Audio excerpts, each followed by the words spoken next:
Hello everyone, this is Andrew Mugambi and welcome again to another episode of Jambo Nairobi. As you can see today, we are at the Nairobi National Park and we have come here to explore. We have come to take you along with us. Let's go and see what we will find. We'll start with a safari and as we proceed, we'll get to learn more, see more. Hope we'll get to see many animals like lions and all that. We'll also come and dance with the Maasais as you can hear them. They are currently singing. Let's explore. Let's start the episode. Jambo Nairobi, leap into the thrill. Kenya's heartbeat whispers, feel the wildness spill. From Sunrise Park to the dusky embrace. With stories untold, let the rhythm take place.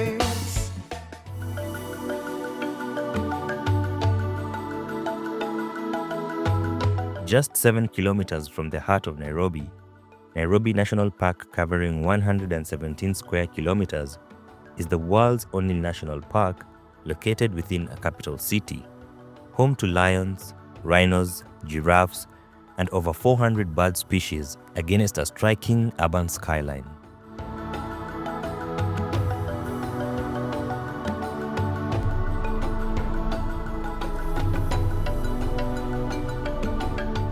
We've just come across a hippo. Sometimes hippo leave the water to graze on grass. An adult hippo can weigh between 1,500 and 3,200 kilograms, making it one of the heaviest land animals in the world. If you see a hippo on land, especially during the day, it can be more dangerous than one in the water. They usually feel more exposed and become more aggressive.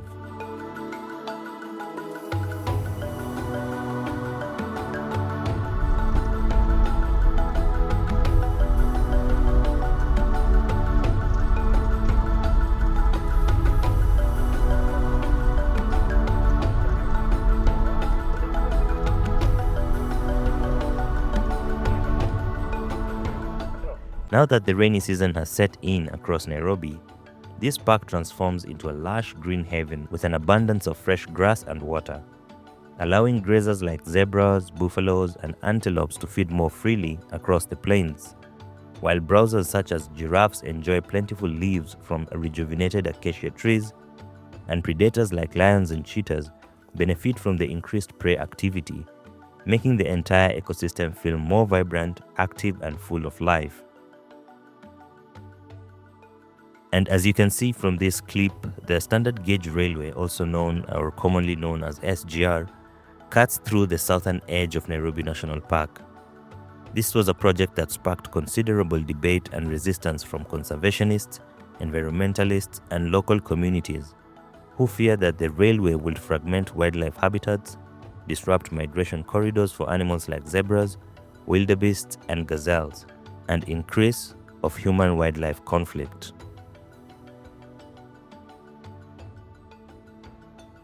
So as we continued with our journey within the national park, we came across 2 lions.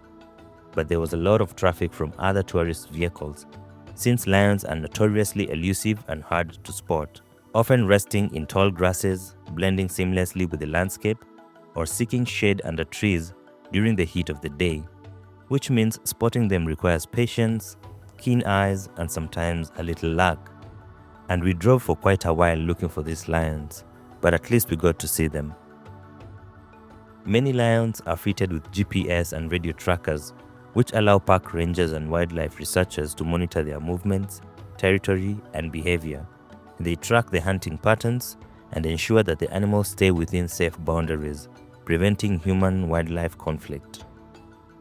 With this, the persons who are responsible respond quickly if a lion wanders too close to the city or faces threats, all while helping scientists gather valuable data to better understand lion populations and support conservation efforts.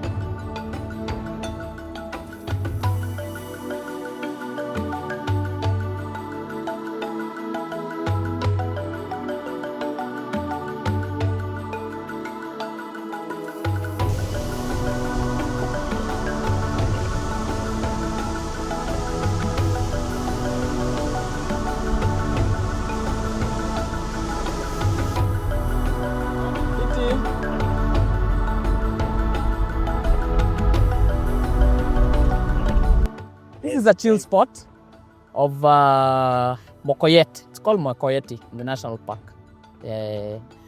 People come here to go to the maybe washroom or just chilling out or something. Yeah, so something simple. Yeah, picnic, such kind of things. And since we are at the national park, how safe is it up here with animals, with wild animals roaming? Mostly there are rangers around who normally check whether the guys are okay or such kind of things. Okay. Yeah. So from here, where are we headed? We're headed to the hippo pool. Yeah, on the other end of it. That side you expect to see like there's a dam where you see like hippos, crocodiles, such kind of things. A waterbuck is a large, robust antelope. It is easily recognizable by its coarse brown coat, distinctive white ring around its rump, and long spiral horns in males, and is highly dependent on water sources not only for drinking, but also as a refuge from predators like lions and hyenas, often grazing on the grasses near the park's wetlands, exhibiting social behavior by forming herds ranging from a few individuals to several dozen.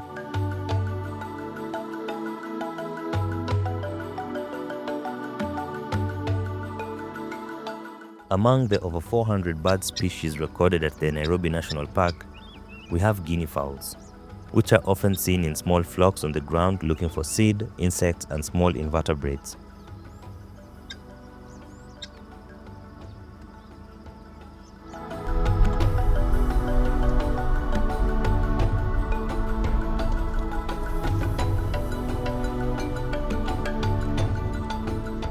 The giraffes are among the park's most iconic residents, easily recognizable by their towering height, long necks, and unique patchwork coats, which not only help them blend into the acacia-dotted landscape, but also allow each individual to be identified.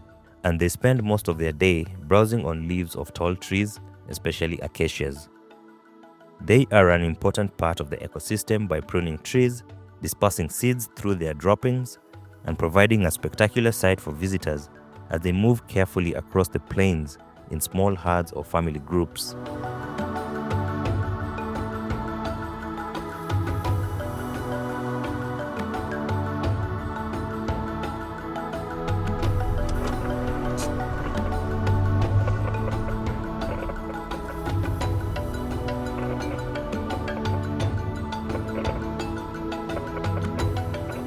The ostrich, the world's largest bird. It has a striking presence at this park, capable of reaching up to 2.7 meters, which is about 9 feet in height, and weighing as much as 150 kilograms, roughly 330 pounds. And while it cannot fly, it is an exceptional runner, capable of sprinting up to 70 kilometers per hour to escape predators, making it perfectly adapted to the open savannas of the park. Ostriches are also highly social birds, often found in small groups or mixed flocks. Male ostriches are easily distinguished by their black feathers with striking white wing tips and tail feathers, which they display during mating dances to attract females, whereas female ostriches have more subdued grayish-brown feathers which help them blend into the environment, particularly when nesting, allowing them to protect their eggs from predators.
The Egyptian goose, a striking waterfall commonly seen around rivers, ponds, and wetlands in the park.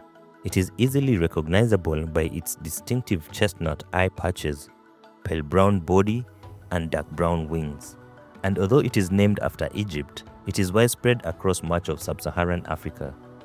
These geese are highly territorial, often seen in pairs or small family groups, and are known for their loud honking calls that alert others to potential threats, while feeding mainly on grasses, seeds, and aquatic plants, making them important for maintaining the balance of wetland vegetation, and they frequently serve as a colorful and photogenic highlight for visitors exploring the park's waterways.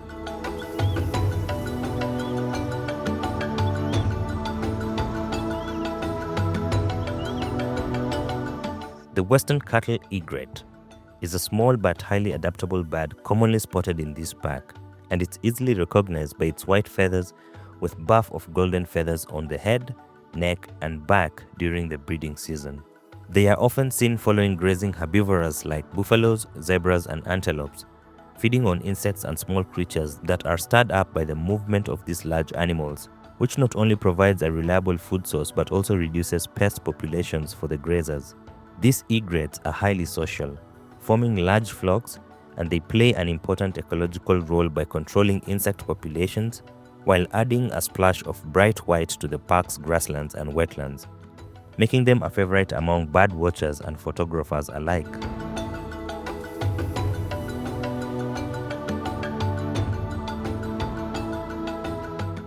The African openbill is a distinctive stork species commonly seen in this park, and it is easily recognized by a gap between the upper and lower parts of the bill, which is perfectly adapted for feeding on its favorite prey, that is freshwater snails and other mollusks. This allows it to efficiently extract them from their shells, and it is often spotted near wetlands, rivers, and shallow ponds where these food sources are abundant.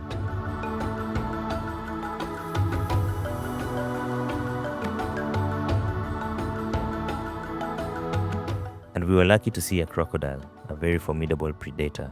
It is an ancient reptile known for its powerful jaws, armored scales, and stealthy hunting techniques, spending much of its time submerged just before the water's surface, with only its eyes and nostrils visible, allowing it to ambush unsuspecting prey such as fish, birds, and even antelopes that come to drink. And although it can remain motionless for hours, it is capable of sudden bursts of speed in water and on land.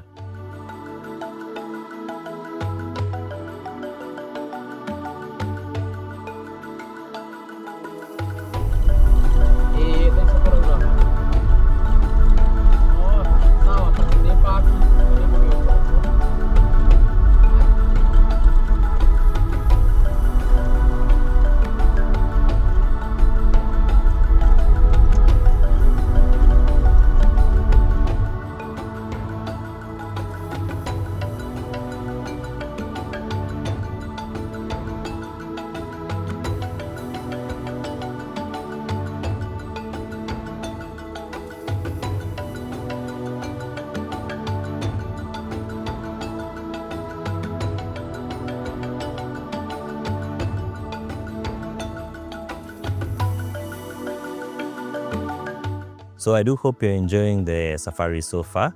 We have come to a place where one can use the washroom, can chill and relax here a bit. We have guards here who are armed just in case of any wild animal charging. Yeah, but it's been a good safari. I've seen a lot of animals. I've seen the king of the jungle. They were a bit shy because it was a male and a female. They were a bit shy, but at least we managed to see them. And we're still continuing with the journey. I hope you're enjoying it. Please subscribe, hit the like button, and share this video. And get to watch more as we continue to explore with you.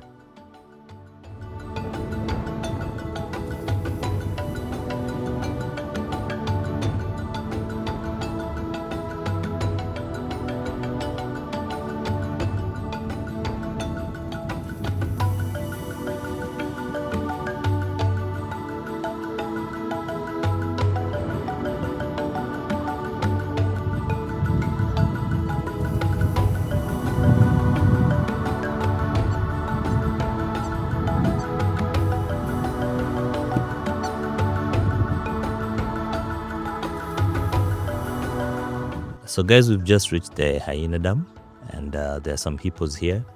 So that's what I want to show you in a short while. Yeah, you can see the dam right behind me.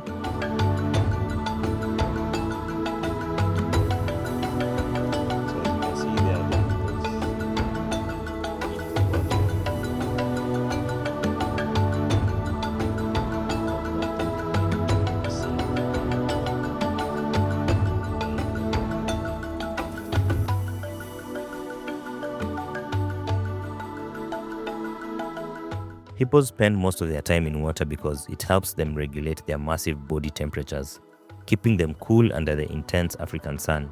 And it also protects their sensitive skin from drying out and cracking, as their skin secretes a natural reddish oily substance that acts as a sunscreen and antiseptic. Being in water also offers safety from predators. It also provides a medium for social interactions with pods and allows them to move more easily despite their enormous weight, making rivers, ponds, and waterholes essentials not just for their survival, but also for maintaining their social structures and overall health.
So guys, this is where the ivory tusks were burnt by our former presidents.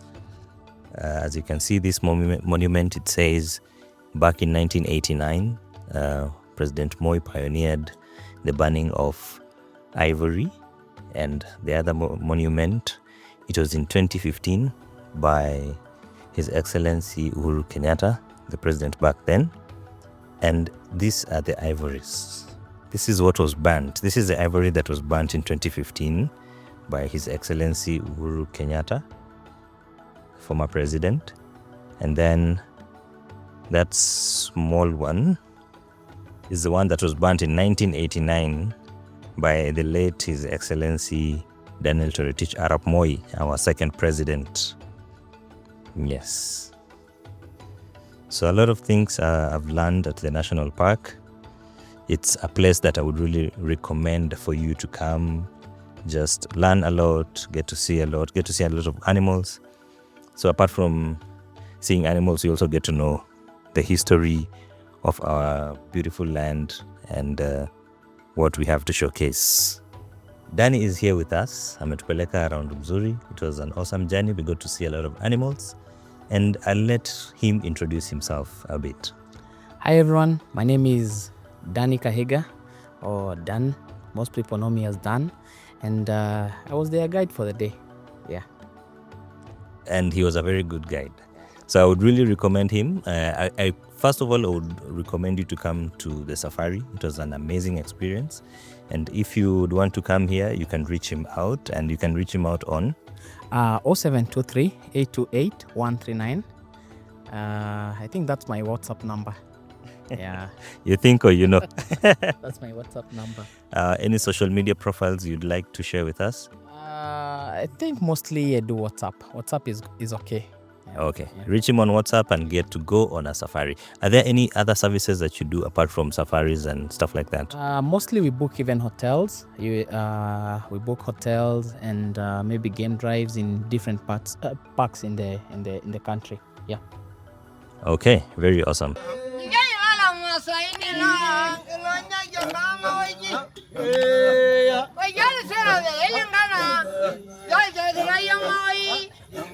Nenda yo bala do nyanyo ninyo. Jesu mala